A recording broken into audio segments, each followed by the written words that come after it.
বাংলাদেশের বাইরে পৃথিবীর বিভিন্ন প্রান্তে যেখান থেকে চ্যানেলে দেখছেন আপনাদের সকলকে সাদর আমন্ত্রণ তৃতীয় মাত্রা দেখবার জন্যে। 2026 ফেব্রুয়ারির নির্বাচনের পরে নতুন সরকার এবং তার মাস দেড়েক হতে চলল বয়স। এর মধ্যে নানা সংকটের আশঙ্কা অনেকেই করছিলেন, রাজনৈতিক সংকট, অর্থনৈতিক সংকট, কিন্তু সবচেয়ে বড় সংকট হয়ে দাঁড়িয়েছে সেটা হচ্ছে যে জ্বালানির সংকট, এবং এটা সূত্র ধরে বিদ্যুতের সংকট নিয়ে অনেকে আশঙ্কা প্রকাশ করছেন। এবং এর প্রধান কারণ হচ্ছে যে মধ্যপ্রাচ্যের যুদ্ধাবস্থা। এই সংকট নিয়ে সরকারের একটা ভাষ্য যে সেই অর্থে সংকট নেই, এই সংকট কাটিয়ে উঠবার জন্য তাদের চেষ্টা অব্যাহত আছে এবং সেটা সমাধান তারা করতে পারবেন, প্যানিক তৈরি না করবার জন্য অনুরোধ করছেন। একই সঙ্গে কিছু কিছু কৃচ্ছতা সাধনের কথা বলছেন, কিন্তু অনেকেই বলছেন যে দৃশ্য আমরা বিভিন্ন জায়গায় দেখছি তাতে সংকটটা আসলে আছে এবং সংকটটা আরও তীব্র হতে পারে। এই বিষয় নিয়ে কথা বলবার জন্য দুজন জ্বালানি বিশেষজ্ঞ আজকে তৃতীয় মাত্রার স্টুডিওতে আমার বায়ে বসা আছেন বাংলাদেশ প্রকৌশল বিশ্ববিদ্যালয়ের প্রাক্তন অধ্যাপক এবং জ্বালানি ও টেকসই উন্নয়ন বিশেষজ্ঞ ডক্টর ইজাজ হোসাইন। আমার ডানে রয়েছেন আরেকজন জ্বালানি বিশেষজ্ঞ, 2007-08 মেয়াদের বাংলাদেশ সরকারের উপদেষ্টা, জ্বালানি বিশেষজ্ঞ এবং ইন্ডিপেন্ডেন্ট ইউনিভার্সিটি বাংলাদেশের উপাচার্য ডক্টর এম তামিম।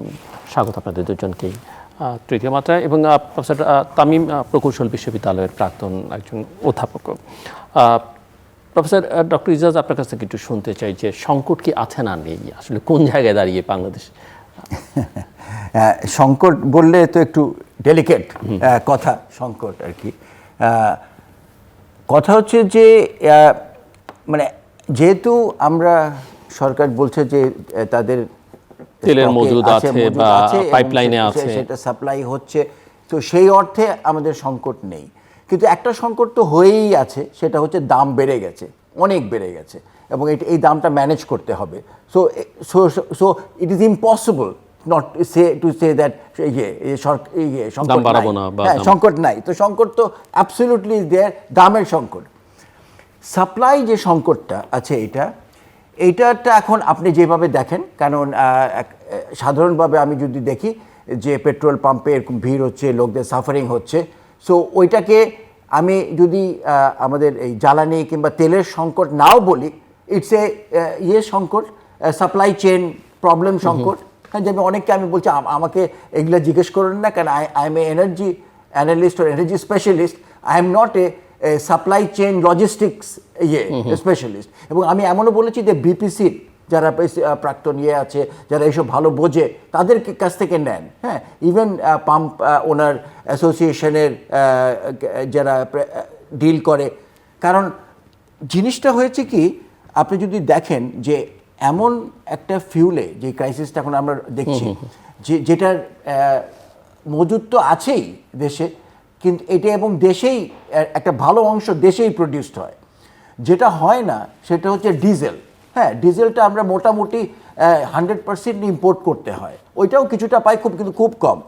এবং ডিজেলের কনজামশন আমাদের দেশে হলো 4 মিলিয়ন টন, আর এইটা হচ্ছে লেস দ্যান 1 মিলিয়ন টন, এবং একই পেট্রোল পাম্প থেকেই কিন্তু ডিস্ট্রিবিউটেড হচ্ছে। তো আমি 4 মিলিয়ন টনের একটা জিনিস আমি ডিস্ট্রিবিউট করে দিতে পারছি, আর 1 মিলিয়ন টনের আমি আটকে গেলাম। তবে তো সেইখানে যেটা হয় যে আমাকে খুব ভালো করে দেখতে হবে যে জিনিসটা কি হয়েছে। তো আপনি যদি আমাকে বলেন যে ওখানে সংকট আছে নাকি, ইয়েস, আমরা সবাই দেখতে পাচ্ছি, হ্যাঁ, যে ওখানে ওইটা। সো এই যে ডিস্ট্রিবিউশনটা একটা হয়েছে কি, আমি যেটা লক্ষ্য করলাম, মোটর সাইকেল যে এবং রাইডার, এটা যে একটা ডিমান্ড, এটা ক্যাটেগরি, এটা 3 বছরে এইটা একটা হিউজ ডিমান্ডে হয়ে গেছে। সেই প্রপোর্শনে আমরা এটাকে ম্যানেজ করার আমাদের ক্যাপাবিলিটি জাস্ট টাই ছিল। কারণ আমি যখনই তেল নিতাম আমি দেখতাম যে মোটর সাইকেলদের একটা লাইন আছে, এবং মাঝে মাঝে এই লাইনটা বেশ বড় দেখতাম, দীর্ঘ দেখতাম। এবং আমি ওরাও বলেছে যে আমরা তো অভ্যস্ত যে 20 মিনিট থেকে আধা ঘন্টা, হ্যাঁ, বলে সেটা এখন 1 ঘন্টায় হোক, ইভেন 2 ঘন্টাও ওরা সহ্য করতে রাজি আছে। কিন্তু এখন যেটা হয়ে গেছে, অনেকক্ষণ অপেক্ষা করার পরেও লাইনেও অনেকক্ষণ থাকতে হচ্ছে। তো এইটা একটা মানে তাদের ইয়ে। তো এইখানে সরকার এই মুহূর্তে যেটা হয়েছে, এই যেটা বলছে প্যানিকের কারণে, এইটা আপনি এখন খুব সহজে এটাকে একটা যেটাকে বলে স্টেডি স্টেটে আনতে পারবেন না। হ্যাঁ, আপনি যদি অনেক দেনও এখন, যেটা হবে সব কনজিউমড হয়ে যাবে, অর্থাৎ নিয়ে স্টোর করার একটা প্রবণতা সেটা তো কিছু কিছু ধরাও পড়লো রয়েছে। হ্যাঁ, এটা যদি মানে আমি যদি তাদেরকে সামহাউ তাদেরকে বোঝাতে পারতাম যে আপনারা ডোন্ট ওয়ারি, হ্যাঁ, অনেক সময় হয় না, অনেক কিছু নিয়ে তো, হ্যাঁ, আমাদের তো সবখানে এরকম হয়ে যায় যে একটা কি বলে অনেক লোক চলে আসে, তাদেরকে ম্যানেজ করা ডিফিকাল্ট হয়ে যায় একসাথে, হ্যাঁ, তো ওইটাই এখানে মেইন প্রবলেম হয়েছে। কিন্তু আমি যেটা বলবো, আমাদের ম্যাথামেটিক্যাল একটা থিওরি আছে, ফ্লো। ধরেন একটা রাস্তায় গাড়ি যাচ্ছে, হ্যাঁ, এবং প্রত্যেক দিনই যায় এরকম, অনেক গাড়ি যায়, কিন্তু কখনোই জ্যাম হয় না। হঠাৎ দেখলেন একদিন অনেক জ্যাম, তখন আপনি ওয়াই কী হলো এটা, তখন আপনি দেখবেন যে সেই দিন বৃষ্টি আরম্ভ হয়েছে। সো আমাদের ফ্লোর, এটা বলি যে ফ্লোর যে ডাইনামিক্স আছে, যেসব প্যারামিটার, সেগুলোর মধ্যে একটা দুইটা জিনিস, হ্যাঁ, পরিবর্তন হয়ে খারাপের দিকে গেছে, হ্যাঁ। সো বৃষ্টির দিন তো জ্যাম হয়, আমরা জানি, হ্যাঁ, কোনো কারণ নাই কিন্তু হয়, রাইট। কিন্তু বৃষ্টির জন্য রাস্তা একটু পিছলা হয়, তারপরে লোকজন টিয়ে করে, এইরকম কারণে জ্যাম হয়েছে। এখানেও যেটা হয়েছে, এই যে প্রত্যেকটা জিনিস আমি যদি স্টাডি করি এখানে, যে আমি এই তেলটা ডিপো থেকে আসছে, তারপরে দেওয়া হচ্ছে, হ্যাঁ, প্রত্যেকটা জায়গায় একটা একটা করে যদি আপনি দেখেন, সবগুলিকে স্ট্যাক আপ করেন, and you will get a problem. এবং আমাদের, আমি মনে করি প্রফেসর তামিম, একটু আপনি আমাদেরকে বলবেন যে আপনার চোখে সংকটের মাত্রাটা কতখানি, এবং একই সঙ্গে আমি একটু বুঝতে চাই যুদ্ধের কারণ তো অবশ্যই, কিন্তু এর বাইরে আমাদের অভ্যন্তরীণ কোনো নীতিগত দুর্বলতা আছে কিনা, যে কারণে এই সংকট, এই যুদ্ধের কারণে যে সংকট, সেটাকে আমরা অ্যাভয়েড করতে পারলাম কিনা বা পারছি না। আমার প্রথম বক্তব্য হচ্ছে যে দেখুন, সংকটটা শুধু বাংলাদেশে না, সারা পৃথিবী জুড়ে কম বেশি ঠিক এই ধরনের সংকট। পাম্পে লাইন, বিভিন্ন পাম্পে তেল পাওয়া যাচ্ছে না, কম্বোডিয়া, লাওস, এমনকি অস্ট্রেলিয়াতেও ঘটছে, শ্রীলঙ্কায় ঘটছে, ভারতের কিছু রাজ্যে ঘটেছে। এদিকে নর্থ কোরিয়া, জাপান ডবল দামে বিক্রি হচ্ছে, ওখানে সংকট হয়নি সরবরাহে, কিন্তু মূল্য বেড়ে গেছে। সারা বিশ্বের 20% তেল সরবরাহ বন্ধ হয়ে গেছে। 100 মিলিয়ন ব্যারেল আমাদের তেলের ব্যবহার ছিল, 100 থেকে 103-104 মিলিয়ন ব্যারেল, সেখানে প্রায় 20 মিলিয়ন ব্যারেল সাপ্লাই থেকে চলে গেছে। তেলের চাহিদাটা আমরা যেটা ইকোনমিক্সের ভাষায় বলে ইনইলাস্টিক, অর্থাৎ দাম যতই বাড়ুক চাহিদার কমতি কিন্তু হবে না কখনো, বেশি দামেও চাহিদা কমতি হবে না। তার প্রেক্ষিতে যেটা হচ্ছে বিশ্বব্যাপী, প্রফেসর ইজাজ যেটা বললেন যে দাম বেড়ে যাচ্ছে দিনে দিনে। আমাদের তো দ্বিগুণ দামে এখন ডিজেল কিনতে হচ্ছে, যেটা 100 টাকায় কিনতাম সেটা এখন 200 টাকায় কিনতে হচ্ছে। বাংলাদেশের সংকটটা, এটাকে পরিহার করার কোনো সুযোগই ছিল না। কেন? যখন এই যুদ্ধ শুরু হলো, সাথে সাথে তেলের ব্যাপারে মানুষের মধ্যে একটা শঙ্কা সৃষ্টি হয়েছে, এবং আমাদের যে সাংবাদিক ভাইরা, তারা রিপোর্টিং শুরু করলো যে কতদিনের মজুদ আছে আমাদের, 7 দিনের, 15 দিনের, 20 দিনের, কয়টি জাহাজ আসছে, ডিটেল খবর পেপারে আসা শুরু করলো। 7 দিনের, 15 দিনের মজুদ থাকাটা কিন্তু বাংলাদেশের স্বাভাবিক মজুদ থাকার সময়। যে কোনো সময় যখন সংকট ছিল না, তখনও যদি আমরা মজুদ খোঁজ করতে যেতাম, আমরা দেখতাম যে 7 থেকে 15 দিনের মজুদই আছে। হ্যাঁ, যেটা নিশ্চিত থাকতো যে মজুদটা শেষ হওয়ার আগে আগেই নতুন চালান চলে আসতো, আবার মজুদ বেড়ে গিয়ে 7 দিন থেকে 15 দিন হয়ে গেল, 7 দিন ব্যবহার করার পরে আবার নতুন জাহাজ আসছে। এই যে চলতি মজুদটা যে চলতো এবং সেইভাবে চলছে, এখনও কিন্তু মজুদ সেই পর্যায়ে আছে। কিন্তু আশঙ্কাটা হচ্ছে যে চালান আসা বন্ধ হয়ে যেতে পারে। আমরা ইতিমধ্যে আজকে দেখেছি যে 6টি জাহাজ আমাদের আটকে আছে হরমুজ প্রণালীতে।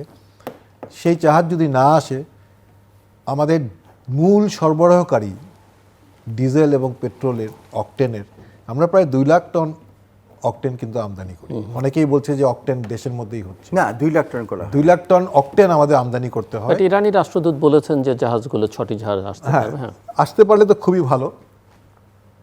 তো এখন কথা হচ্ছে যে এই যে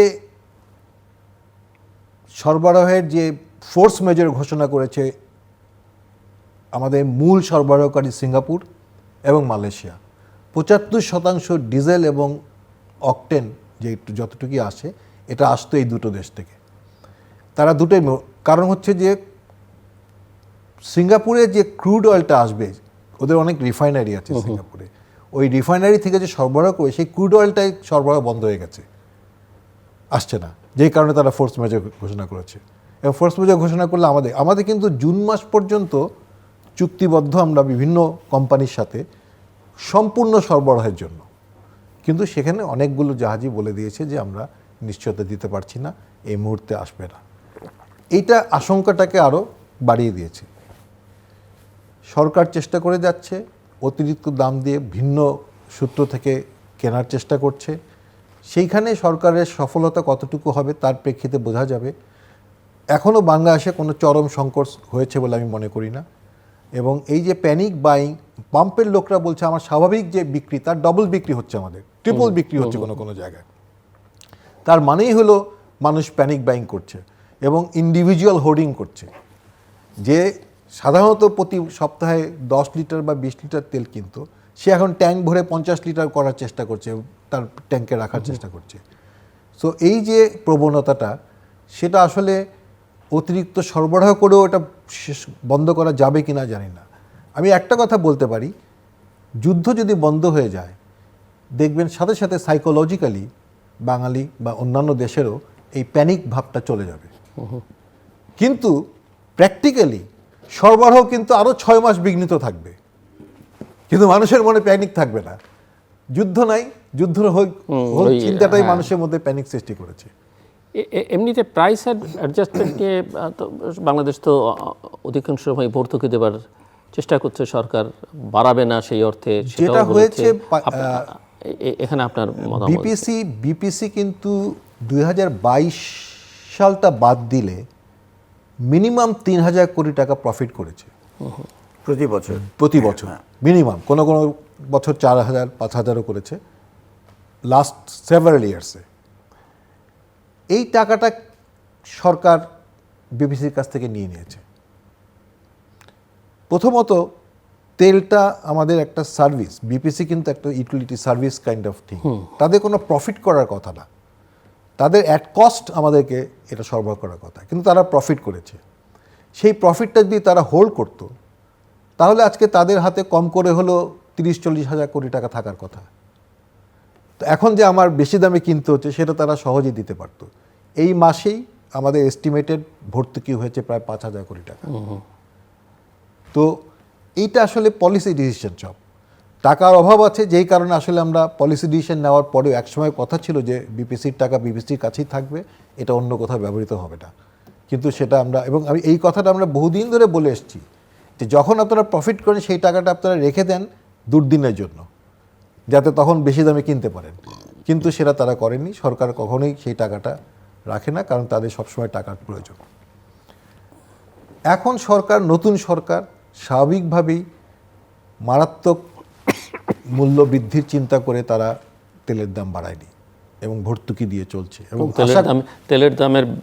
তেলের দাম বৃদ্ধির ইফেক্ট তো সব জায়গায় পড়বে, সব জায়গায় পড়বে। আমরা জানি 2022 সালে যখন বিগত সরকার, আওয়ামী লীগ সরকার যখন এক ধাপে 40% দাম বাড়ালো ডিজেলের, তার প্রেক্ষিতে যে মূল্যবৃদ্ধির মানে মূল্যস্ফীতির যে প্রভাবটা পড়েছিল, সেই প্রভাব এখনও চলছে আমি মনে করি। এই যে 8-9% মূল্যস্ফীতি, সেটা ঘটেছিল সেই 22 সালের অগাস্টে, সেই মূল্যবৃদ্ধির পর থেকে প্রচণ্ডভাবে একবারে মূল্যবৃদ্ধি করা হলো। তো এখন যদি আমরা অকটেনের দাম যদি বাড়াই, হয়তো সেটা অতটা এফেক্ট করবে না মার্কেটে, কিন্তু ডিজেলের দাম বাড়ালে ডেফিনেটলি এটা মার্কেটে এফেক্ট করবে। ইভেন তেলের মূল্যবৃদ্ধি ছাড়াও আমাদের মূল্যস্ফীতি বাড়বে, কারণ সাপ্লাই চেইনে বিভিন্ন জায়গা থেকে যে মালামাল আসছে, জাহাজের ভাড়া, জাহাজের ইন্স্যুরেন্স সব বেড়ে গেছে, এবং বিশ্বব্যাপী খাদ্যের দামও বেড়ে যাচ্ছে বিভিন্ন জায়গায়। তো সামগ্রিকভাবে সারা বিশ্বের অর্থনীতি একটা নেতিবাচক মানে জায়গায় চলে যাচ্ছে। তো তার প্রেক্ষিতে বাংলাদেশ তো এর থেকে বাইরে থাকতে পারবে না, কারণ আমরা প্রচুর খাদ্য আমদানি করি বিভিন্ন ধরনের। তো সেই প্রেক্ষিতে মূল্যস্ফীতিও একটা বিরাট শঙ্কা, এবং সরকার এই কারণেই কোনো মূল্যবৃদ্ধি করেনি। আপাতত ধরে নিচ্ছে, আশা করছে যে হয়তো খুব শিগগিরই যুদ্ধটা থেমে যাবে। প্রফেসর ইজাজ, এই মূল্যবৃদ্ধির প্রসঙ্গে বা এই যে ভর্তুকি দেওয়ার প্রসঙ্গে আপনার? আমি একটু ভিন্ন মত পোষণ করি এই ব্যাপারে। কারণ হচ্ছে যে আমাদের ইনফ্লেশনটা নানা কারণে হচ্ছে, নানা কারণে হচ্ছে, এবং সাধারণত যেটা বলি, লোকে বলে যে টাকা ছাপালে, হ্যাঁ, সরকার টাকা ছাপায় ম্যানেজ করলে এইটা। তা আমি যেটা দেখতে পাচ্ছি এখন যেই ঘাটতিটা পড়বে, হ্যাঁ, আর প্লাস এখন তো আমাদের বাজেটটা তো আসছে, প্লাস আমাদের অলরেডি 50,000 কোটি টাকার একটা ভর্তুকি দেওয়ার একটা আছে, মিনস দেয়ার। ওইটা না হলে আমরা বিদ্যুতে হ্যাঁ বিদ্যুৎ এটা পাওয়ারই পাবো না। তো তার মধ্যে আবার এটা অ্যাড হচ্ছে, হ্যাঁ, এটা কোথায় যাবে আমরা জানি না। কিন্তু তো আমি মনে করি যে কিছু হলেও বাড়িয়ে রাখলে একটা সুবিধা আছে, হ্যাঁ, যে ওই টাকাটা। তবে আমি মনে করি যে পয়েন্টটা ডক্টর তামিম রেস করলো, আমি সবসময় এটার উপর একটা বিলিভার ছিলাম যে এই যে প্রাইস, এই যেটা আমরা যেটা বলি প্রাইস নিয়ে যে তর্কাতর্কি হতো, আমরা সরকারের সাথে অনেক তর্কাতর্কি করার পরে কিন্তু সরকার এই ফর্মুলাটা করলো, হ্যাঁ, বাড়লে বাড়বে, কমলে কমবে। কিন্তু আমরা দেখেছি যখন কমে সম্পূর্ণ কমায় না, অনেক রকম কথা বলে এটা কমায় না, কিন্তু কথা হচ্ছে ঠিক আছে না কমালো, কিন্তু এই টাকাটা কেন অন্য খাতে চলে যাবে? এই অন্য খাতের এটাই কিন্তু খুব ইম্পর্টেন্ট, যে এটা তো এই খাতের টাকা এবং এটা তো দামের জন্য টাকা, এবং এটা তো প্রাইস ভলাটিলিটি কন্ট্রোল করার জন্য এটা হচ্ছে। সো এই টাকাটা একটা ফান্ড হিসাবে থাকবে, আমরা যদি বলতে পারি এটাকে প্রাইস ভলাটিলিটি কন্ট্রোল ফান্ড, হ্যাঁ, বিপিসির আন্ডারে থাকবে। তো এই যে যখন অস্বাভাবিক যে বেড়ে গেল, তো তখন এই অস্বাভাবিক বেড়ে যদি আমি ভোক্তা থেকে উঠাই, তখন ভোক্তারা অবশ্যই বলবে তাহলে আপনি যে প্রফিট করেছেন সেটা কোথায়। এটা বারবার কিন্তু আসছে। তা আমি মনে করি যে এই জিনিসপত্রগুলোতে পরিহার করা উচিত। এখানে কিন্তু আমাদের বার্ক যদি ওই রকম পাওয়ারফুল হতো এবং বার্কের হাতে যদি এটা থাকতো, আর আমি যদি বার্কে থাকতাম, আমি এখানে ইন্টারফিয়ার করতাম, আমি বলতাম যে না এটা হবে না, তুমি এইভাবে কেন করছো তুমি তো আমরা কিন্তু বার্ককে ওরকম সব কখনোই দিই নাই, পাওয়ার এখনও নাই। এবং এই তেলের ব্যাপারে কিন্তু ওদের একটু ঘোলাসে আছে, যে ওদের আদৌ কোনো ইয়ে আছে না, কিন্তু এলপিজিটা কিন্তু করছে। ভেরি ইন্টারেস্টিং, আজকেই বোধহয় এলপিজির প্রাইসটা ডিক্লেয়ার হবে, হ্যাঁ, এবং এটা কিন্তু আন্তর্জাতিক মানের সাথে হবে, এবং এটা যে কোন জায়গায় যাবে আমি জানি না। আই এম ভেরি কিউরিয়াস যে এলপিজিটাকে কোথায় নিবে। আমার হিসাবে তো 2,000 টাকার মতো হয়ে যাওয়ার কথা বোধহয়, অ্যাটলিস্ট 500 টাকার মতো বাড়ার কথা, উইচ উইল বি, তাহলে তো একটা হইচইও হতে পারে, হ্যাঁ। তো এই যে হইচই হওয়ার প্রবলেমটা ট্যাকল করার জন্য, যেমনি আপনি যদি এখন যেটা সরকার যেটা বলেছে সেই প্রাইসে যদি আপনি সমন্বয় করতেন, তাহলে ডিজেলের দাম তো আপনাকে 180 টাকা করতে হতো, ঠিক না? তো এটা কি সম্ভব? Is it possible? তাহলে সরকার কি করলো? সরকার দেখলে না কিছুই বাড়ানোর দরকার নেই, আমরা চুপ করে থাকি। আবার আরেকটা কথা উঠেছিল, এই যে যারা হোল্ড করে রেখেছে, এরা তো দৌড় দিয়ে এসে প্রফিট করার জন্য এগুলাকে করবে, আর ওদেরকে এটাও শুনেছি যে ওদেরকে থামাবার জন্য যারা হোল্ড করে রেখেছে তাদেরকে মানে বোকা বানাবার জন্য এইটা আর বাড়ানো হলো না, তাহলে এখন তাদেরকে 1 মাস হোল্ড করতে হবে, করতে হবে। তো নানাবিধ এরকম কথা। বাট আমার যেটা হচ্ছে যে আমি প্রিফার করি প্রাইসে কোনো ইন্টারফিয়ার না করার, হ্যাঁ, এবং প্রাইসটাকে মোটামুটি একই জায়গায় রাখার জন্য যত রকম মেকানিজম আমরা যেটা ডিসকাস করলাম ওইগুলা ব্যবহার করা উচিত এই প্রাইসের ব্যাপারে। বাট জ্বালানির আলোচনা যখন করছি, এর সঙ্গে বিদ্যুতের একটা সম্পর্ক আছে, বা আমাদের ফার্টিলাইজারের এক ধরনের। আমি একটা স্ট্র্যাটেজি, আচ্ছা হ্যাঁ বলতে পারবো? হ্যাঁ শিওর। না, ওই যে বলেছেন যে কিছু করা যায় নাকি, অ্যাকচুয়ালি কিছু করা যায়। কারণ দেখেন আপনি এতগুলো কান্ট্রির কথা শুনছি, কিন্তু জাপানের কথা কিন্তু কেউ বলছে না। ওয়াই? জাপানের কথা কেন কেউ বলছে না? Because Japan has what is called a strategic reserve. এই যে আমরা যে মজুদটার কথা বললো ডক্টর তামিম, এটা কিন্তু অপারেশনাল মজুদ। আমি তো একেবারে জিরো রাখতে পারি না, আসছে যাচ্ছে, এটা ওইটাই আমাদের ছিল। আমাদের কোনো রিজার্ভ, ওটা কিন্তু রিজার্ভ না, ওটা there is something call A strategic reserve. এবং ইউরোপ এবং এই যে প্রাইসটাকে আরও বেড়ে যেতে পারতো, প্রাইসটাকে কন্ট্রোল করেছে IEA 400 মিলিয়ন ব্যারেলস ওরা এখানে করেছে, রিলিজ করেছে তার প্রাইস কন্ট্রোল করার জন্য। তো জাপানের স্ট্র্যাটেজিক রিজার্ভ যেটা বলে 200 to 220 days, কারণ ওরা তো 100% একটা ডেভেলপড কান্ট্রি, 100% ডিপেন্ডেন্ট। সো ওরা কোনো রিস্ক নিতে চায় না, ওদের এটা সবসময় রাখা থাকে স্ট্র্যাটেজিক রিজার্ভ। হ্যাঁ, আমাদের নাই। এই স্ট্র্যাটেজিক রিজার্ভের ব্যাপারে আমরা সবাই অনেকবার কথা বলেছি, অনেকবার। কখন বলেছি? ইউক্রেন রাশিয়া ওয়ারের জন্য। দেখেন ইউক্রেন রাশিয়া ওয়ারে কিন্তু এই যে সাপ্লাই ডিসরাপশনটা ছিল না, it was the price disruption, price shock. এখানে আমি আপনাকে একটু থামাই, সেটা হচ্ছে যে স্ট্র্যাটেজিক রিজার্ভ ইজ ইম্পর্টেন্ট, থাকলে খুব ভালো। অসুবিধা হয়ে যাচ্ছে যে গরিব দেশে স্ট্র্যাটেজিক রিজার্ভ রাখা একটা বিরাট হ্যাঁ বাট ওইটার ব্যাপারে আমরা আমার কিছু অর্থনৈতিক পয়েন্টস সমস্যা। আছে, হ্যাঁ ওটা আমরা আমরা যদি আমাদের মতো দেশ দেখি, খুব কম দেশে এই আছে, অর্থনৈতিক খুব কম দেশে আছে। স্ট্র্যাটেজিক রিজার্ভ আছে। এবং ভারতের মতো দেশ টেকনিক্যাল ইস্যুস না আর্থিক সামর্থ্যের অভাব? আর্থিক সামর্থ্যের অভাব। আমি আমি বলবো এটা মাইন্ডসেট। I will explain. আসি আপনার কাছে, আপনার বলতে সুবিধা হবে। লেটস সে 100,000 লিটার, আমি একটা জাস্ট উদাহরণ দিচ্ছি, 1 লক্ষ লিটার তেল আমি রিজার্ভ করে রাখলাম, এটা তো একটা দাম আছে। 1 লক্ষ টাকার তেলের যে টাকাটা, সেটা কিন্তু আমার আটকে আছে এই তেলের মধ্যে। আমি বলছি যে কোনো অবস্থাতেই রানিং অবস্থায় আমি এটা ধরবো না, এটা it will be remain there fix. কোনো ক্রাইসিস হলে তখন আমি এটাকে বের করব, আবার যখন দাম কমে আসবে তখন এটাকে আমি আবার ভরে রাখবো। এটাই হচ্ছে স্ট্র্যাটেজিক রিজার্ভের মূল উদ্দেশ্য। There is a cost of keeping that inventory. এই যে ইনভেন্টরিটা আমি রাখবো তার একটা কস্ট আছে। 1 নম্বর হলো আমাকে স্টোরেজ তৈরি করতে হবে, এবং সেই স্টোরেজটা কে অপারেট করবে? জাপানে যেটা আছে, জাপানে প্রাইভেট পাবলিক বোথ টুগেদার, তারা একসাথে করে। প্রাইভেট সেক্টর আছে, প্রাইভেট সেক্টরের সাথে চুক্তি আছে সরকারের। এই যে এত টাকার তেল তারা ধরে রাখছে, সেটার জন্য তাদেরকে কিন্তু মাসে মাসে তাদেরকে টাকা দেওয়া হয়, একটা সার্টেন কস্ট অফ দ্যাট ইয়ে। তো সেই টাকাটা মেনটেন করে আমরা একটা বড় ধরনের বড় বিপর্যয়ের জন্য নিজেদেরকে প্রস্তুত রাখা যেতে পারে। এখন সেটার পরিমাণটা কতটুকু, সেটা হচ্ছে ব্যাপার। সেটা একটা আমি কি 15 দিনের জন্য রাখবো, 1 মাসের জন্য রাখবো, 2 মাসের যদি রিজার্ভ করতে চাই, আমার বিপুল পরিমাণ টাকা আটকে থাকবে এই স্ট্র্যাটেজিক রিজার্ভের জন্য। তো it is not an easy task. এটা থাকলে খুবই ভালো, কোনো সন্দেহ নাই। জি, আপনার আমি ফর্মুলা। আমি এটা ওইটাই আর কি। আমাকেও এটা তো উত্তর দিতে হবে, কারণ আমি যেহেতু প্রপোজ করছি। ফর এক্সাম্পল, আপনি ধরেন ডিজেলের, হ্যাঁ ওখানে তো 200 ডেজ। আমি যদি ডিজেলের বাংলাদেশে আমার যদি ধরেন 6 মাসের আমি যদি বলি আমি একটা রিজার্ভ রাখবো 6 মাসের, দ্যাট ইজ 2 মিলিয়ন টান। 2 মিলিয়ন টান আমার তো আমাকে রাখতে হবে, কি বলে $2 বিলিয়ন আমাকে ওখানে ফেলে রাখতে হবে। এখানে আমি যেটা বলতে চাচ্ছি, আমাদের তো রিজার্ভ আছে না একটা, হোয়াট এভার ইট, 20 বলেন 30 বলেন, $30 বিলিয়ন রিজার্ভ আছে। And this reserve is in dollars and is sitting in some bank, okay. আর গোল্ড রিজার্ভসও আছে আমাদের কিছু, whatever it sitting somewhere all that.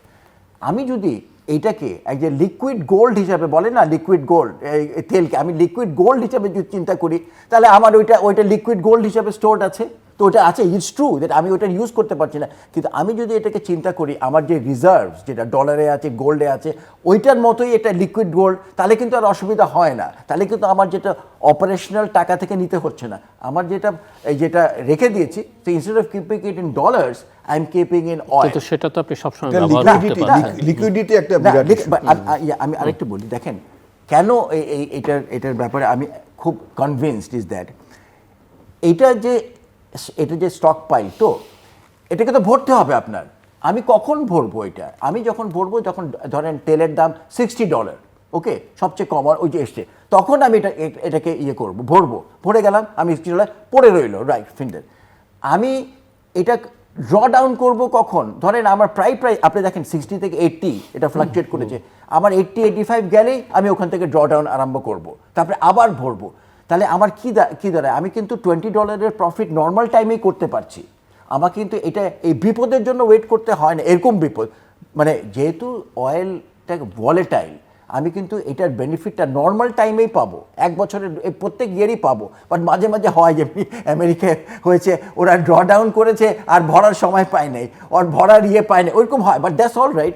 But আমার তাহলে কি হবে, এরকম একটা রিজার্ভ থাকলে তখন এই প্যানিক বাইংটা আপনি টোটালি ইগনোর করে দিতে পারবেন। হোয়াট ইউ মিন, আমাদের এতদিনের আছে। তো এখন আমি মনে করবো যেটা হয়েছে এই প্রবলেমের কারণে, যেহেতু আমাদের অকটেন আর ব্যাপারে, যদিও এটা আমাদের নিজস্ব আছে এবং খুব অল্প আমাদের স্টোর করতে হয়, 30% অকটেন আমাদের ইম্পোর্ট করতে হয়, 50% যদি পেট্রোল ধরি 50%, সো টোটালের 30%-এরও কম আমার। এইটার আমি বেশ ভালো আমি করতে পারবো এইটার এবং এইটার আমি বলি ঠিক আছে আপাতত। স্ট্রেঞ্জ, দেখেন আমি যেটা বললাম, ডিজেলে আমাদের সমস্যা হলো না, হ্যাঁ, কারণ ডিজেলটাই আমাদের এত বড়, যেটা আমাদের দেশে সেটাই হয়ে গেল। সো স্ট্র্যাটেজিক রিজার্ভ থাকলে জাপানে যেরকম কোনো চিন্তা নাই, আপনি 100 দিনেও চলে গেলে, 100 দিন মানে তো 3 মাসের উপরে, তারপরে দে ক্যান স্টার্ট থিঙ্কিং যে আমি কি করব এদের ওই river. But it is a luxury in some wedge, যে বাট আমার কথা হচ্ছে আমি এটাকে জিরো রাখবো। আমি জানি না ইন্ডিয়ার কিছু রিজার্ভ আছে, হ্যাঁ, ইন্ডিয়ার কিছু। আরেকটা জিনিস, আমাদের যে রিজার্ভটাকে আমরা যেটা বলছি, ওটা রিজার্ভ না, ওটা হচ্ছে ঢাকা বাংলাদেশ। ইন্ডিয়ারও 50 days রিজার্ভ আছে, but it is there running inventory. ও রানিং Operational- হ্যাঁ operational অপারেশন, inventory। তাহলে আমাদের রানিং ইনভেন্টরি বড় করি আমি, হ্যাঁ হোয়াট এভার ইট ইজ। আরেকটা তো এগুলোর তো এই যে ট্যাঙ্কগুলো, ডিজেলের ট্যাঙ্ক তো কিছুই না, আমাদের নিজস্ব করতে পারি, ওপরে জায়গার ব্যাপার আছে, হু উইল লুক আফটার, এসব কথা আছে। বাট আমরা এখন যে ধাক্কাটা খেলাম, এখানে দুইটা ধাক্কা, একটা হলো প্রাইসের ধাক্কা, আর আরেকটা হচ্ছে এই যে এই যে ইয়েটা ম্যানেজ করতে পারছি না।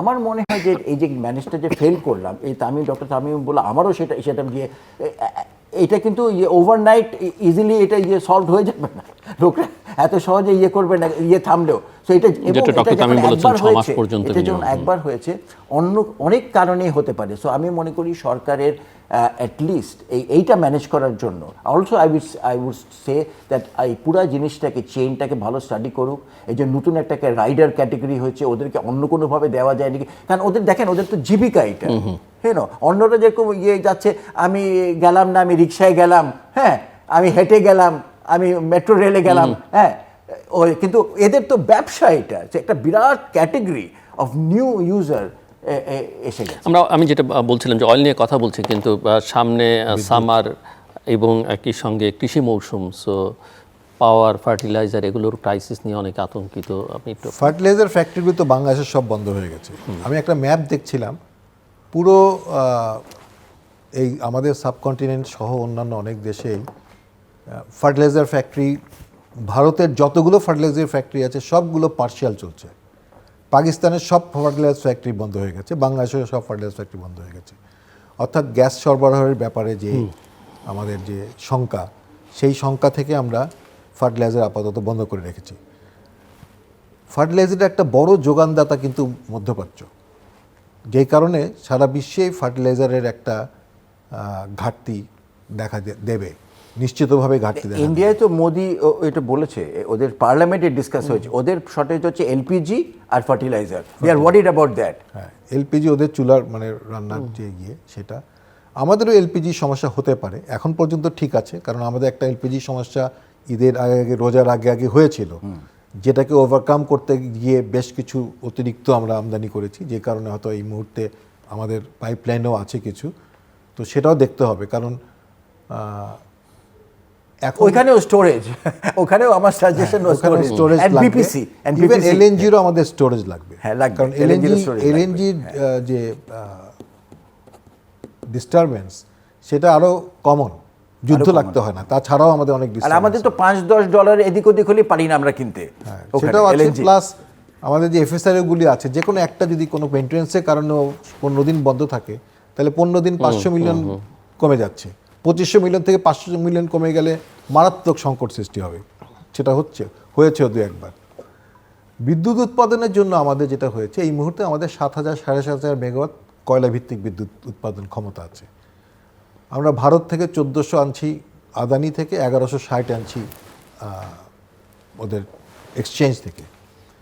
সো সব মিলিয়ে এখানে প্রায় 10,000-এর কাছাকাছি আছে। গ্যাস থেকে আমরা প্রায় 5,000 করে উৎপাদন করছিলাম। আর বেশি যখন প্রয়োজন, তখন আমরা তেল থেকে 2,000 থেকে 4,000 মেগাওয়াট উৎপাদন করছিলাম।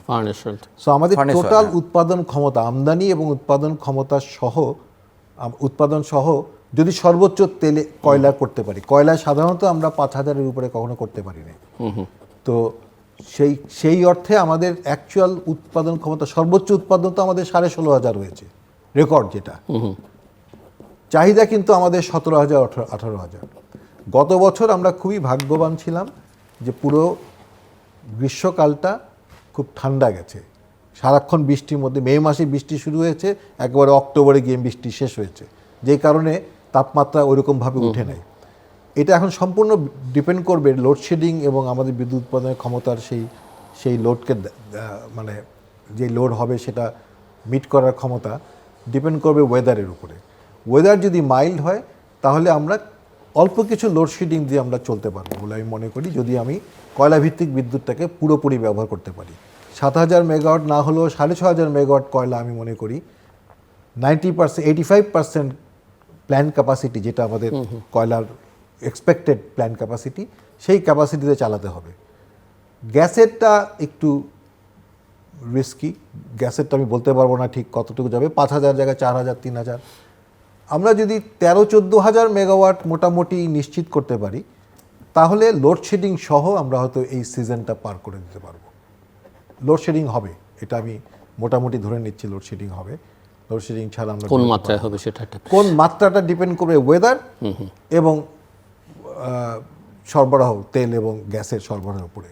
কারণ গ্যাস আনাটা কঠিন হয়ে যাচ্ছে, তাই না? আমরা যে So, আমরা কি আমদানি নির্ভরতা, তো আমদানি নির্ভর, কিন্তু সেটা তো সেটাকে পুরো সমস্যাটা তো আমদানি নির্ভরতার উপর। পুরো সমস্যাই আমদানি। সেটাই বলছি আমি যে তো এখন আমদানির থেকে বের হতে গেলে সেটা আবার দীর্ঘমেয়াদের ব্যাপার।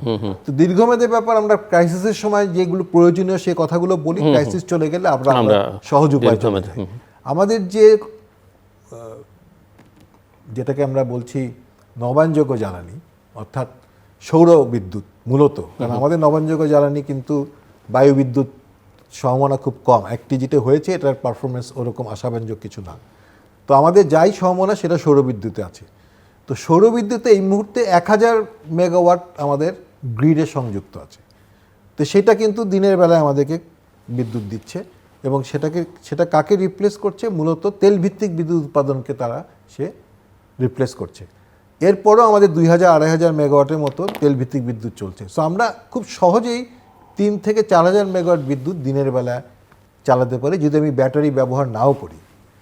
ব্যাটারি ব্যবহার না করলেও আমি দিনের বেলায় 6 থেকে 7 ঘন্টা বা আরেকটু বেশিও, কম ক্ষমতা কম কিন্তু আরেকটু বেশি, আমরা কিন্তু এই নবায়নযোগ্য সৌরবিদ্যুৎ দিয়ে চালাতে পারি।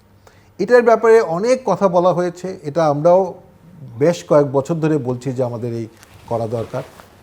আমার কাছে মনে হয়েছে আমাদের অতীতের নেতৃত্বের কেউই নবায়নযোগ্য জ্বালানির ব্যাপারে তাদের কোনো আস্থা বা বিশ্বাস বা ছিল না, নেতৃত্বের ছিল না। কারণ এটা নেতৃত্বের উপর নির্ভরশীল কমপ্লিটলি। আমি যদি বিশ্বাস করি যে নবায়নযোগ্য জ্বালানির মাধ্যমেই আমার একটা সমাধান করতে হবে, তাহলে আমি মনে করি এটা খুব সহজেই সম্ভব। একটা সার্ভে করা, কোথায় কি ল্যান্ড আছে সরকারি, এবং আমরা এর আগে আমরা কি দেখেছি, গত 20 বছরে নবায়নযোগ্য জ্বালানি সম্পূর্ণ বেসরকারি খাতের উপরে রেখে দেওয়া হয়েছে। সরকারি উদ্যোগ বলতে গেলে কিছুই ছিল না। সরকারি উদ্যোগে খালি ফসিল ফুয়েল ভিত্তিক বিদ্যুৎ উৎপাদন কেন্দ্র হয়েছে।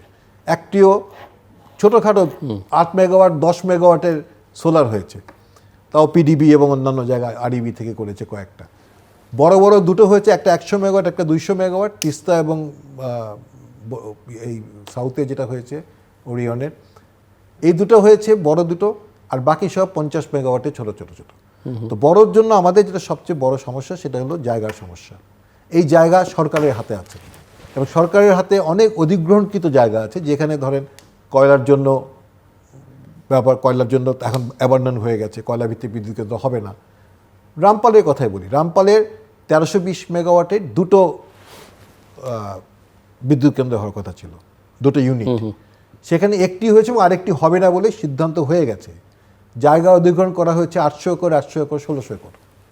800 একর যেটার মধ্যে এখন আছে 1320 মেগাওয়াট, সেটাও সম্পূর্ণ ব্যবহার হচ্ছে না, আর বাকি 800 একর তো রয়েই গেছে। সেখানেই তো প্রায় 400 মেগাওয়াটের মতো সৌরবিদ্যুৎ করা সম্ভব। এখন এর সাথে চ্যালেঞ্জ সেটা হলো যে জায়গা থাকলেই সৌরবিদ্যুৎ করলে আমার সেটাই আমি গ্রিডে দিতে পারবো, এটা কোনো নিশ্চয়তা নাই। কারণ গ্রিড কিন্তু সৌরবিদ্যুৎ সব জায়গা থেকে গ্রহণ করতে পারছে না, গ্রিড যে ব্যালেন্স করা।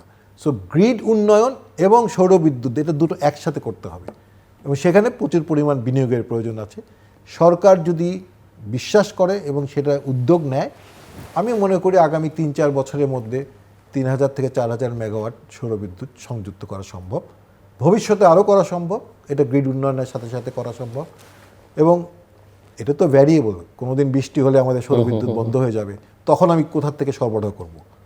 এটা কিন্তু একটা কন্টিনজেন্সি প্ল্যান থাকতে হয়, প্রতিটা জায়গায় থাকে।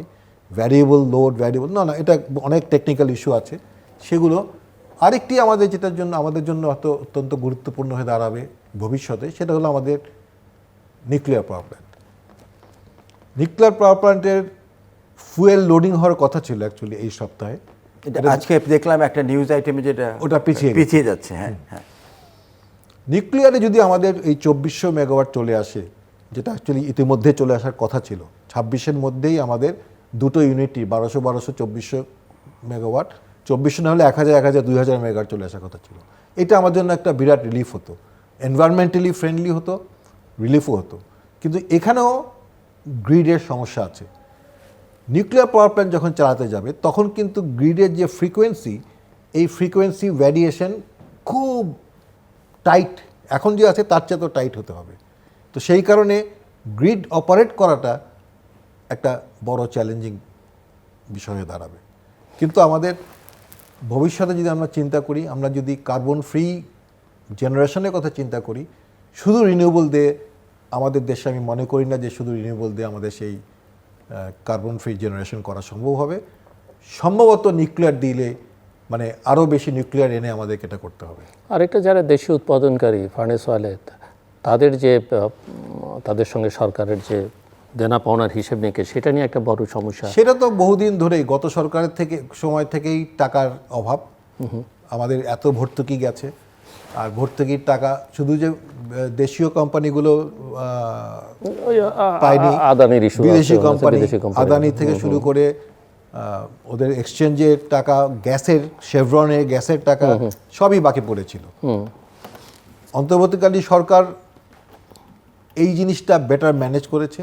মোটামুটি বিদেশিদের যত পাওনা ছিল, এলএনজি আমদানির বাকি ছিল, সেটা একটা সার্টেন স্টেজ পর্যন্ত করেছে, শেষের দিকে এসে আবার করেছে। পরের সরকারের দেশীয় কোম্পানিগুলোকে অতটা রিলিফ দেয় না, দেশীয় কোম্পানিগুলো বাকি ছিল। এটা কিছুটা করেছে, সেটা আমি বলছি, কিছুটা করেছে, যেই কারণে আমাদের লাইন অফ ক্রেডিটটা আবার ওপেন হয়েছে। আদারওয়াইজ কিন্তু বেশ কয়েকটা সরবরাহকারীরা বলে দিয়েছিল যে আমাদেরকে আর কোনো বাকিতে কোনো সরবরাহ করবে না। তো টাকাটা একটা বেজোর চ্যালেঞ্জ অবভিয়াসলি। বাংলাদেশের অর্থনীতির জন্য এই জ্বালানি আমদানির যে টাকা, সেইখান থেকে আমাদেরকে বের হয়ে আসতে হবে। কারণ আমাদের অর্থনীতি এমন কোনো পর্যায়ে এখনও যায় নাই যেখানে আমি উচ্চ মূল্যে জ্বালানি আমদানি করতে পারবো। আমাদেরকে একসময় কিন্তু যখন জ্বালানি আমদানি নির্ভর জ্বালানির কথা বলা হয়েছে, তখন আমাদেরকে জাপান, তাইওয়ান, সিঙ্গাপুরের উদাহরণ দেওয়া হয়েছে। কিন্তু জাপান, তাইওয়ান, সিঙ্গাপুরের অর্থনীতি তো আর আমাদের অর্থনীতি এক না। একটা বর্ধিষ্ণু অর্থনীতিতে জ্বালানি যদি আমাকে আমদানি দিয়ে করতে হয়, এটা খুবই চ্যালেঞ্জিং। তো সেই কারণে নিজস্ব জ্বালানি আমাদের আছে কিন্তু তিনটা: গ্যাস, কয়লা, নবায়নযোগ্য জ্বালানি। সো তিনটার ব্যাপারে আমাদেরকে চিন্তাভাবনা করতে হবে। কয়লার ক্ষেত্রেও আমরা বলা হচ্ছে যে কয়লাটা এখন ডার্টি ফুয়েল, কয়লার কথা বললেই বলে যে হচ্ছে, কিন্তু আমরা কিন্তু 7000 মেগাওয়াট কয়লা ভিত্তিক, এটা 9000 মেগাওয়াট হবে কয়লা ভিত্তিক বিদ্যুৎ কিন্তু আমরা উৎপাদন করছি। নিজস্ব কয়লা উত্তোলন করতে গেলে তখন বলা হচ্ছে যে এটা ডার্টি ফুয়েল এবং এটা করা যাবে না। দেয়ার আর চ্যালেঞ্জেস। আমাদের কয়লায় আসলে কঠিন সমস্যা আছে। একটা পানির স্তরের নিচে কয়লাটা আছে, সেই কয়লা উত্তোলন করতে গেলে ইঞ্জিনিয়ারিংলি এবং প্লাস এনভায়রনমেন্টাল ওয়াইজ এটা কতখানি রিস্কি এবং কতখানি এটা আসলে পরীক্ষা নিরীক্ষা করা দরকার। জি, প্রফেসর ইজাজ হোসেন, আমরা কথা বলছিলাম পাওয়ার নিয়ে, ফার্টিলাইজার নিয়ে এবং সেই সঙ্গে অন্যান্য ইস্যু আছে। তো পাওয়ারের যেই ইস্যুটা, যে ডক্টর তামিম যথার্থই ব্যাখ্যা দিয়েছে যে কীভাবে আমরা চলবো, আমাদের এই কয়লাটা ইজ লাইফ সেভার আমি বলবো এই মুহূর্তে। কারণ হচ্ছে যে এইটার যেই এইসব যা দেখছি crisis and import channel everything ভিন্ন। হ্যাঁ, আমরা ইন্দোনেশিয়া, অস্ট্রেলিয়া থেকে আনি কয়লাটা। কিন্তু যেটা বললো যে ইভেন গত বছরেও দেখা গেছে আমাদের ইউটিলাইজেশন কয়লা ছিল, অ্যানুয়াল লোড ফ্যাক্টর ছিল 55% মাত্র। হ্যাঁ, তার মানে এটা 45%। কত? 45 গত বছর 45, এত কম? ঠিক আছে, হোয়াট এভার, তাহলে তো আরও কম। তাহলে দেখেন ওইটা ইম্পোর্ট করতে পারলে ফুললি, তাহলে কিন্তু আমার অত গ্যাসের উপরে নির্ভর করতে পারে না। গ্যাসটা খুব ইম্পর্ট্যান্ট। কেন আমি ইম্পর্ট্যান্ট বলছি? কারণ আমরা এমন অবস্থায় নিজেদেরকে নিয়ে এসেছি, forget the cost and price. আমার হাতে টাকা থাকলেও আমি গ্যাস বেশি আনতে পারছি না, কারণ আমার এফএসআরইউ নাই। আপনি তো জানেন ওই ঘটনাটা, যে আমাদের এখন এফএসআরইউ যদি একটা কি বলে অর্ডার করতে হয়, ওটা করা হয়নি এখনো বোধহয়, আমি যতদূর জানি করাই হয় নাই, তাহলেও এটা 2.5 থেকে 3 বছর লাগবে ওইটা আসতে। চিন্তা করেন, 2.5 বছর। আর যদি G2G করি তাহলে একটু কম লাগবে, 2 বছর লাগবে। তো 2 বছরের মধ্যে আমার গ্যাস সাপ্লাই বাড়াতে পারছি না। সবচেয়ে ইম্পর্টেন্ট জিনিস হলো শিল্পের কি হবে? তা আমরা যদি গ্যাসটা এই পাওয়ারে বেশি দিই, তাহলে কিন্তু আমরা প্রবলেম সলভ করে দিতে পারি ইজিলি।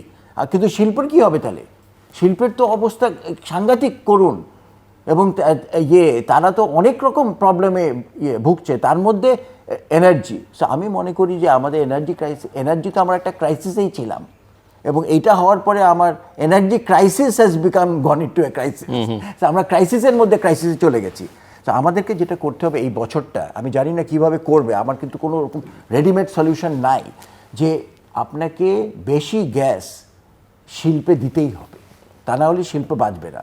তো ওইটা যেটা বললো যে আমি যদি 85% পর্যন্ত চালানো যায়, যদি যেটা বললো 45 যদি হয় আর যদি 85, তাহলে আমরা কয়লা থেকে আরও অনেক বিদ্যুৎ পেতে পারি। আর যদি আমরা মনে করি যে দাম ইজ নট এন ইস্যু, আমি আমার অয়েল ফায়ার্ড পাওয়ার প্ল্যান্টগুলো ইউজ করতে পারলাম, তাহলে আমাদের বেশ কিছু গ্যাস আমরা শিল্পে দিতে পারি, কারণ শিল্পে না দিলে আমাদের পাওয়ার এরিয়ে।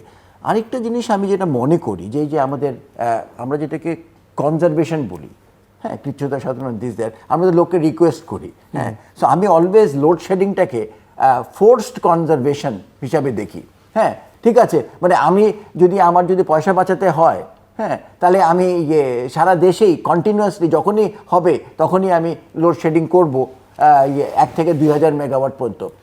আপনি যদি 1 থেকে 2000 মেগাওয়াট ঠিক মতো ডিস্ট্রিবিউট করে দেন, তাহলে কিন্তু আমাদের দেশের লোকরা মোটামুটি অনেক কিছু সহ্য করে নেয়, ওরা কিন্তু সহ্য করে নেবে। কিন্তু যেটা হয় যে আপনি দেখবেন যে অনেক জায়গায় গ্রামে যাবেন 5 ঘন্টা 6 ঘন্টা বিদ্যুৎ নাই, কোনো ডিসিপ্লিন নাই, এবং অঙ্কেও কিন্তু মেলে না যে কেন ওখানে 5 ঘন্টা 6 ঘন্টা হবে, আর কি বলে যদি আমি এটা ইভেনলি ডিস্ট্রিবিউট করে, তাহলে ওই প্রবলেমটা আমাদেরকে সলভ করতে হবে। আর যেটা হয়েছে, আমরা এতখানি আমদানি নির্ভর থাকতে পারবো না। ইটস নট, এটা চিন্তা যেটা বললো ডক্টর তামিম যথার্থ, যে আপনি যদি দেখেন আমরা কিন্তু এখন 60% আমদানি নির্ভর, 60%, হ্যাঁ। আমার কিন্তু যে গ্যাসে এক্সপ্লোরেশন করছি আমি তেমন কিছু পাচ্ছি না, হ্যাঁ। অফশোরের বিডিংটা হয়নি, কিছুদিন পরে হবে। তাহলে আপনি রিনিউয়েবলটা আমি এই মুহূর্তে নাই আনলাম, নাই। আমার হিসাবে যেটা হয়, প্রতি বছর আপনি 5% করে আপনি আমদানি নির্ভর বেড়ে যাচ্ছে, ওকে। তাহলে আমার যদি আছে হাতে কত আছে, এই 40% যেটা আছে, এটা কিন্তু খুব সহজেই 8 থেকে 10 বছরের মধ্যে আমি 100% ইম্পোর্ট ডিপেন্ডেন্ট। 30 সালে আমি তো বছর 10 আগে বলেছিলাম 30-এর মধ্যে আমাদের 90%। হ্যাঁ, but you had said for power. আমি তো বলছি সবকিছু ওভারঅল তো আমরা আছি, ঠিক না? কারণ আমাদের দেশে তেল নাই, পরিবহন তো পুরোটাই, হ্যাঁ, আমাদের তেল নাই, কয়লা। এই যে কয়লাটা আমরা যে মাইন করছি না, হ্যাঁ, এই যেসব কথা বলে, এইটা এখন এই যে আমরা যে ক্রাইসিসে পড়লাম, এবং অন্যান্য যেসব ক্রাইসিস আছে, কেউ যদি ধীর স্থির শান্ত মাথায় দেশের কনটেক্সটে এটা চিন্তা করে, এটার নেগেটিভ পয়েন্টসগুলো আছে, আমরা ওগুলাকে ইজিলি এটা দিয়ে ওভারকাম করতে পারি। এবং দেশের যে ফিউচারের জন্য এই কয়লাটা যে কতখানি ইম্পর্টেন্ট, হ্যাঁ, এটা কিন্তু জনগণদের, দেশের লোকদেরকে বোঝানো দরকার, বুঝিয়ে তারপরে এই মাইনিংটা আরম্ভ করা দরকার। ডক্টর আমি যথার্থই বলেছে যে আমরা এটাকে কখনোই স্টাডি করিনি, আমরা খালি বিতর্কই করেছি। বিতর্ক করেছি, তার কারণ হচ্ছে যারা এটাকে অপোজ করছে তারা তো আর কিছু শুনবে না, তো they just want to oppose, they just don't want coal mining, হ্যাঁ। কারণ ওনাদের সুবিধা হয়েছে এই যে ডুপোটিলা টিয়ে এগুলো, এইসব ওরা তো খুঁজেছেই, ওনারা কী সমস্যা আছে, কী সমস্যা দিয়ে আমরা থামিয়ে রাখতে পারবো, তো তারা এগুলোই ব্যবহার করে থামিয়ে রেখেছে। দে আর নট ইন্টারেস্টেড মাইনিং, হ্যাঁ। এই যে এখন যেটা পেয়েছে, নাহলে অন্য কিছু একটা বার করতো, but they have been successful opposing. এখন কথা হচ্ছে আমরাও তো ওইভাবে স্ট্রংলি বলতে পারছি না যে কিছুই হবে না, হ্যাঁ। তাহলে আমরা যদি এটাকে ভালোভাবে ওয়ার্ল্ডস বেস্ট জিওলজিস্ট, ইন্ডিপেন্ডেন্ট যারা ইউনিভার্সিটি লেভেলে যায়, তাদেরকে এনে 2-3 জায়গা থেকে এনে এটার একটা ইন্ডিপেন্ডেন্ট একটা হচ্ছে যে এনভায়রনমেন্টাল কি ক্ষতি হবে কি হবে না, আরেকটা হচ্ছে ওরা যেটা বলছে ইঞ্জিনিয়ারিং, যে পানিটা যেখানে চলে আসবে এই পানিটাকে উঠিয়ে আবার এখানে পাম্প করবে, এটা বিশাল ব্যাপার। চিন্তা করেন কত পানি আসবে, এটাকে আবার রিপাম্পিং করে ওখানে দিবে। এটা কি ইঞ্জিনিয়ারিংভাবে সব কিছু নিয়ে, তখন দেখলাম আমাদের সবই গেল, হ্যাঁ, এই সব করতে গিয়ে, হ্যাঁ, একটু কয়লা পেতে গিয়ে আমরা সবই নষ্ট করে দিলাম। এটা আমরা কেউই চাই না। সো এগুলোকে ইঞ্জিনিয়ারিংভাবে এগুলোকে সলভ করা যায়। There are technologies available and there are groups which can study, এবং আমাদেরকে এটা বলতে পারবে যে এইটা আমরা করবি কি করব না। আমরা তো এটাকে বিতর্কর লেভেলে, ইমোশনাল বিতর্কর লেভেলে রেখে দিয়েছি। কিছু কিছু কৃচ্ছতা সাধনের পদক্ষেপ নেওয়া হচ্ছে, তার মধ্যে স্কুলগুলো কিছুদিন অনলাইনে কিছুদিন অফলাইনে ক্লাস। সো আমি একটু আপনাদের দুজনের কাছ থেকে বুঝতে চাই যে এই বিষয় এবং তার সঙ্গে আর কি কি ধরনের পদক্ষেপ নেওয়া উচিত বা সরকার যেগুলো নিচ্ছে সেগুলো সম্পর্কে আপনাদের অভিমত কি? আমি অনেক দিন ধরে একটা জিনিসের কথা বা এই সংকট মোকাবেলা আসলে এখন জরুরি মানে ভিত্তিতে কি কি সংকটের করা আগে যায়? থেকে আমি একটা কথা বলছি যে আমরা একবার ঘড়ির কাঁটা চেঞ্জ করার চেষ্টা করেছিলাম এবং স্বাভাবিকভাবেই বাংলাদেশের মানুষের এই কনসেপ্ট নতুন একটা কনসেপ্ট। ঘড়ির কাঁটার ঘোরানোর মূল উদ্দেশ্য ছিল দিনের আলো যত বেশি ব্যবহার করা যায়। তো আমি প্রস্তাব করে আসছিলাম যে আমাদের গ্রীষ্মকালীন এবং শীতকালীন অফিস টাইম করা, ঘড়ির কাঁটা না চেঞ্জ করে অফিস টাইমটাকে চেঞ্জ করে শিফট করে দেওয়া, তাহলে কিন্তু একই কাজ হবে। আমি যদি সকাল 8টায় অফিস করে দিই 9টার জায়গায়, তাহলে 1 ঘন্টা ঘড়ি তো পিছিয়ে দিলাম ওই অর্থে। সো গ্রীষ্মকালে আমি যদি 7টায় অফিস করি বা 8টায় অফিস করি, শীতকালে সেটা 9টায় 8টায় বা 9টায় করে ফেললাম। স্কুল কলেজগুলো ওই একইভাবে যদি আমি শিফট করি, না শীতকালেটা যা আছে সেটাই থাকবে, ওইটা ওইটা 1 ঘন্টা আমার অফিস হয়। 8টা যদি অফিস হয়, লোকজনকে 6টা 6:30 7টায় উঠতে হবে ঘুম থেকে। তখন স্বাভাবিকভাবেই সন্ধ্যার পরে যে আমাদের কর্মকাণ্ড চলে রাত 1টা 2টা 3টা পর্যন্ত, সেটা আর চলবে না। মানুষ নিশ্চয়ই আগে আগে ঘুমিয়ে পড়বে। অর্থাৎ আমরা দিনের আলো সর্বোচ্চ ব্যবহার করতে পারবো। এইটা একটা চিন্তা করতে পারে সরকার যে গ্রীষ্মকালীন, এটা অনেক দেশে কিন্তু আছে, গ্রীষ্মকালীন সময় এবং শীতকালীন সময়। দ্বিতীয়টা হচ্ছে যে আমি এই ঘটনার আগেই বলেছিলাম যে দোকানপাটগুলো আমাদেরকে 8টা বা 7টার সময় বন্ধ করে দেওয়া, বন্ধ করে দিয়ে উইকেন্ডে সারা রাত খোলা থাকুক। অর্থাৎ আমাদের যে চাহিদার যে ডিমান্ড লোড কার্ভটা যেটা আছে, সেটা হচ্ছে উইকডেজে কী অবস্থা আছে, উইকেন্ডে কী আছে, সেটা বুঝে নিয়ে আমাদের সান্ধ্যকালীন লোডটাকে কমানোর জন্য এই অ্যাক্টিভিটিটাকে কমিয়ে আনা। কারণ আইডিয়ালি সবচেয়ে ভালো হয় যদি আমাদের লোডটা তো সন্ধ্যাবেলা এরকম উপরে উঠে যাচ্ছে চাহিদা, আবার কমে আসছে, দিনের বেলা উঠানামা করছে, ডিপেন্ড করে। আইডিয়াল হলো পুরোটাই সমান, তাহলে আমি হাইয়েস্ট এফিসিয়েন্সিতে আমার পাওয়ার প্ল্যান্টগুলো চালাতে পারি, কন্টিনিউয়াস একই বিদ্যুৎ সরবরাহ করে যাচ্ছে। সুতরাং এই যে লোড শিফট করা, সান্ধ্যকালীন লোডটাকে এনে দিনে আনা, তখন আমি কিন্তু রিনিউয়েবল দিয়ে সোলার দিয়েও আমি অনেক বেশি করতে পারবো। তো এইটা হচ্ছে যে ম্যানেজিং দ্য সিস্টেম ম্যানেজ করার কথা বললাম আমি, সেটা এইভাবে। আর কনজারভেশনের এখন যেটা বলা হচ্ছে স্কুল বন্ধ করে দেওয়া, অনলাইন অফলাইন করা, শহরে করলে ডেফিনেটলি এটা কাজে দিবে। আমি মনে করি বিভাগীয় শহরগুলোতে যদি শুধু এটা প্রযোজ্য হয়, গ্রামের স্কুলে তো আর আমার অনলাইনে দেওয়ার কোনো যৌক্তিকতা নাই। গ্রামের স্কুল অফলাইনই থাকবে, অর্থাৎ ফিজিক্যালি গিয়ে স্কুল করবে গ্রাম বা মফস্বল শহরগুলোতে, যেখানে গাড়ি ঘোড়া চলবে না। কারণ আমাদের তো স্কুলের এই ট্রিপ দিতেই আমাদের গাড়ির অর্ধেক তেল চলে যাচ্ছে, বা বিভিন্ন ঢাকা শহরে আমি অন্তত দেখি। স্কুল বন্ধ থাকলে আপনারা দেখেন যে ট্রাফিক বলতে গেলে খুবই সহনীয় পর্যায়ে একটা ট্রাফিক থাকে। সো সেই ক্ষেত্রে আমি মনে করি যে ঢাকার স্কুল বা রাজশাহী, চিটাগং এসব জায়গা যেগুলো বিভাগীয় শহর আছে, সেখানে যদি স্কুলটা আমরা অনলাইন অফলাইন 2 দিন 3 দিন ওইভাবে যদি আমরা একটা হিসাব করে দিই, তাহলে কিছুটা সাশ্রয় হবে।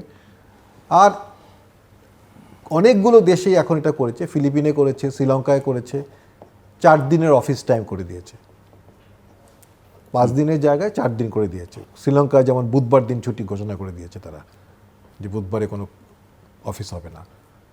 তো সেই ধরনের প্রস্তাবনা, সেটা কি আপনি মনে করেন সামগ্রিক বিচারে খুব অ্যাফোর্ডেবল বাংলাদেশের জন্য? সেটা হয়তো কারণ এমনিতেই তো এত ছুটির পরে ছুটি 1 ঘন্টা বাড়িয়ে দিতে পারে অন্য দিনে, নর্মাল ডেজে। হ্যাঁ, 1 ঘন্টা বাড়িয়ে দিতে পারে, অথবা সব দিনেই কমিয়ে দিতে পারে 1 ঘন্টা। কারণ রোজার সময় তো আমরা দেখি 9টা থেকে 3:30 পর্যন্ত অফিস হয়, তাই না? কিন্তু সেটা কমিয়ে দিয়ে আবার অন্যান্য অ্যাক্টিভিটি, অর্থাৎ গাড়ির মুভমেন্ট কিভাবে কমানো যায় সেটাই চিন্তা করতে হবে। আরও ড্রাস্টিক অ্যাকশন গেছে আরও কয়েকটা দেশ, সরকারি কর্মচারীদের গাড়ি ব্যবহার বন্ধ করে দেওয়া হয়েছে, তাদেরকে ফ্রি বাস দেওয়া হচ্ছে। শ্রীলঙ্কায় ওটা কমিয়ে দেওয়া হয়েছে, ফ্রি বাস দেওয়া হচ্ছে, যে বাসে করে সবাই যাবে। প্রফেসর রিজাজ হোসেন? হ্যাঁ, আমি যেগুলো আমি কভার করেছি সেগুলো থাকো, আমি অন্যগুলো আর কিছু যেগুলো করা যেতে পারে। অনেক দেশে খুব সাকসেসফুল হয়েছে, দিল্লিতে হয়েছে, সিঙ্গাপুরে, even and odd number plate. হ্যাঁ, আমি নাম্বার প্লেট দেখে যেটা জোর বেজোর এইভাবে একদিন জোর চলবে বেজোর চলবে, তাহলে কিন্তু আপনি হাফ করে দিলেন, বসাই দিলেন। কে কীভাবে অফিসে যাবে তারা নিজেরাই চিন্তা করে দেখবে। বাট অড ইভেনের এটা কিন্তু অনেক জায়গায়, ইভেন অনেক জায়গায় বলে যে কার ফ্রি ডে, ওটাও করা যায়, অড ইভেন্ট দিয়ে করা যায়। এগুলা কিন্তু সাকসেসফুল হয়েছে অনেক জায়গায়। কনজেশন কন্ট্রোল, এটা আমি মনে করি সাংঘাতিক ইম্পর্টেন্ট। দেখেন, আমি মনে করি, আমি হিসাবে আমি প্রমাণ করতে পারবো না, কিন্তু আমি মনে করি ঢাকা শহরে আমি যে গাড়িতে তেল নিই তার অর্ধেকটা তেলই যায় হচ্ছে আমার জ্যামে। এবং জ্যামের কারণে আমি তো বেশিক্ষণ আইডল করছে গাড়ি, আমি ঠিক জায়গায় যেতে পারছি না, সব কিছু মিলে সাংঘাতিক এটা। এবং আমি লক্ষ্য করেছি যে পুলিশ কিন্তু ঠিকমতো অনেক জায়গায় কন্ট্রোল করতে পারে না। যখনই মাঝে মাঝে খুব খারাপ সিচুয়েশন, ঈদের ওই রমজানে এবং অন্যান্য সময় তারা যখন এক্সট্রা ম্যান পাওয়ার দিয়ে দেয় ওখানে, ইভেন যে ছাত্ররা করেছিল, তখনই কিন্তু ভালো কন্ট্রোল হয়ে যায় জ্যামগুলা। হ্যাঁ, ওইগুলাও এখন করতে পারি যেহেতু আমরা এখানে গিয়ে দিয়ে। আর অনেক দেশে ইউরোপিয়ান ওয়াকিং, হাঁটা অ্যান্ড বাইকিং, এটা দেখেন আমাদের মতো দেশে বাইক নাই রাস্তায় আপনি দেখেছেন বাইক নাই, কিন্তু অবশ্যই ইজ ভেরি রিস্কি, যে ট্রাফিক সেখানে ভেরি রিস্কি, কিন্তু চালাতে পারে মাঝে মাঝে দেখ অনেকে চালাবার চেষ্টা করে কিন্তু পারে না। এটা আমি বলছি এনকারেজ করা, বাইকিংয়ের আর ওয়াকিংয়ের এটা এনকারেজ করা। রাস্তাঘাটে যেরকম হাঁটার এত কম ব্যবস্থা। সবচেয়ে বড় আমি যেটা সব দখল হয়ে আছে, হ্যাঁ দরকার, সবচেয়ে বড় যেটা আমি, বিকজ আমি আমার হোল ক্যারিয়ার এনার্জি এফিসিয়েন্সির উপরে বিল্ড হয়েছে, আমি এনার্জি এফিসিয়েন্সিটা প্রমোশনের কথা বলবো। আমি একটা এক্সাম্পল দিই, এক্সাম্পল তো অনেক আছে। আপনারা হয়তো দেখেছেন রিসেন্টলি এই ওয়ালটন এবং এরা একটা নতুন ফ্যান অ্যাডভার্টাইজ করছে, নাম হলো BLDC, হ্যাঁ, ব্লেডলেস ডিসি ফ্যান। এবং এইটা তারা বলছে ফ্যানটা কিন্তু অত্যন্ত সুন্দর, এটা রিমোট কন্ট্রোল থাকে এবং আপনি বিছানা থেকে যে কন্ট্রোল করতে পারবেন, অনেক রকম ফিচার্স আছে, এটা ভেরি গুড, সাউন্ডও কম। এইটা ওরা বলছে 35 ওয়াট এখন যেটা দিচ্ছে, একদম অলমোস্ট গ্যারেন্টিড 35 ওয়াট। এবং স্ট্যান্ডার্ড আমাদের যে বাংলাদেশে ফ্যান আছে এগুলো হচ্ছে 75 থেকে 80 ওয়াটের। তাহলে দেখেন হাফ, এটা হাফের 120 ওয়াট অ্যাকচুয়ালি। ওগুলো তো খুবই খারাপ, যেগুলো ভালো বলছি আমি, যেগুলো আছে সেগুলোই 75। আচ্ছা, এইটাতে আমি আপনাদের হাফ করবে। এখন আরেকটা তথ্য দিই আপনাদেরকে, যে বাংলাদেশে ডিভাইস যেটা বলি আমরা, ইলেকট্রিসিটি কনজিউমিং ডিভাইস, যেরকম লাইটস আছে, রেফ্রিজারেটর আছে, হ্যাঁ, যেই ডিভাইসটা সবচেয়ে হাইয়েস্ট এনার্জি কনজাম্পশন করে সারা দেশে সবখানে ফ্যানস, এবং ডেটাও আছে আমাদের স্টাডিতে, ফ্যানস। এই ফ্যানগুলোই হচ্ছে সবচেয়ে বেশি এনার্জি কনজিউম করে, হ্যাঁ, কম্পেয়ার টু ডিফারেন্ট। আপনি যদি সবগুলো স্ট্যাক করেন কোনটা করে, তাহলে এইটা যদি আপনি কনজাম্পশনটাকে হাফ করতে পারেন, তাহলে হাফটা এইভাবে করা যায় না। তো সরকারের কী হবে, you start promoting this things, হ্যাঁ। আর যেটা বলে যে এগুলোকে স্ট্যান্ডার্ডাইজ করে সরকার যদি বলে দেয়, যেরকম ডক্টর তামিম বলে 120 ওয়াটেরও, হ্যাঁ, ওগুলোকে তো ব্যান্ডই করে দেওয়া উচিত, হ্যাঁ। একটা স্টার রেটিং বলি আমি, স্টার রেটিং বলে এই রেটিংয়ের নিচে 80-র নিচে থাকবেই না, তাহলে হয়তো দেখা যাবে যে 20% 80 এয়ার কন্ডিশন ইনভার্টার যুক্ত, ওগুলো তো আছে, ওগুলো তো আছে। আমি একটা এক্সাম্পল দিলাম, আরো অনেক এক্সাম্পল আছে। সো এনার্জি এফিসিয়েন্সিটাকে যদি জোরে সোরে প্রমোট করে, তাহলে এগুলো কিন্তু সবকিছু হয়, at the end of the day সবকিছু কিন্তু আমাদের জ্বালানি সেভ করে। দর্শক, অনুষ্ঠানের শেষ প্রান্তে আমরা সামাজিক যোগাযোগ মাধ্যম ফেসবুক, এক্স এবং ইউটিউবে তৃতীয় মাত্রা লাইভ স্ট্রিম হচ্ছে আপনারা দেখতে পারেন। টেলিভিশনের পর্দায় দেখতে না পারলে যে কোনো সময় যে কোনো স্থান থেকে ইউটিউবে তৃতীয় মাত্রা চ্যানেলটি সাবস্ক্রাইব করে এই পর্ব বা পুরনো পর্বগুলো আপনারা দেখতে পারেন। প্রফেসর মতামিম এবং প্রফেসর রেজাউল হোসেন অসংখ্য ধন্যবাদ এই আলোচনা অংশ নেবার জন্য। দর্শক, আমরা কথা বলছিলাম সাম্প্রতিক যে জ্বালানি সংকট, এটা একটা বৈশ্বিক সমস্যা, বাংলাদেশের নিজের সমস্যা নয়। তবে এই সংকটের আঁচ বাংলাদেশে লেগেছে এবং দীর্ঘমেয়াদে এটা নিয়ে চিন্তা করবার যথেষ্ট সুযোগ আছে, কারণ এই সংকট এবারই যে প্রথম সেটা নয়, আবার ভবিষ্যতে যা হবে না সেটাও নিশ্চিত করে বলা যায় না।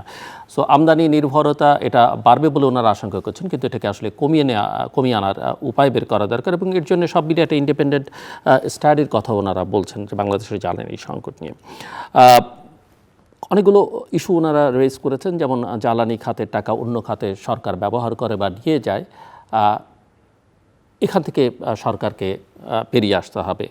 এবং একই সঙ্গে ওনারা জ্বালানির জন্য নবায়নযোগ্য জ্বালানি এবং গ্যাস, এই জায়গাগুলোতে গ্যাসের এবং কয়লার উপরে জোর দেবার কথা বলেছেন। আমাদের ফার্টিলাইজার এবং এলএনজির স্টোরেজ বাড়াবার দিকে মনোযোগ দেবার কথা বলেছেন। ওনারা বলছেন যে আমাদের অফিস সময়সূচি এবং শিক্ষা প্রতিষ্ঠানের যে সময়সূচি এখন যেভাবে আছে বছরব্যাপী একই রকমের, সেটাকে গ্রীষ্মকালীন এবং শীতকালীন আলাদাভাবে বিবেচনা করা যেতে পারে। ওনারা বলছেন যে আমাদের যানবাহন যে চলাচল সেটার উপরে এক ধরনের নিয়ন্ত্রণ বা ডিসিপ্লিনের মধ্যে নিয়ে আসা দরকার। একই সঙ্গে লোডশেডিং যেটা হয় সেটাও অনেক সময় ডিসিপ্লিন মেনে করা হয় না, এই জায়গায়ও মনোযোগ দেওয়া দরকার। এবং সব মিলিয়ে আসলে এই সংকট যেভাবে মনে করা হচ্ছে হয়তো এই সংকট আপাতত সমাধান করা সম্ভব, কিন্তু দীর্ঘমেয়াদে এই সংকট কমানোর জন্য আসলে আমাদের একটা কম্প্রিহেন্সিভ জ্বালানি নীতি দরকার এবং সেটার বাস্তবায়নের দিকেও মনোযোগ দেওয়া দরকার। আমাদের সাথে থাকবার জন্য অসংখ্য ধন্যবাদ, আপনাদের সবার জন্য শুভকামনা।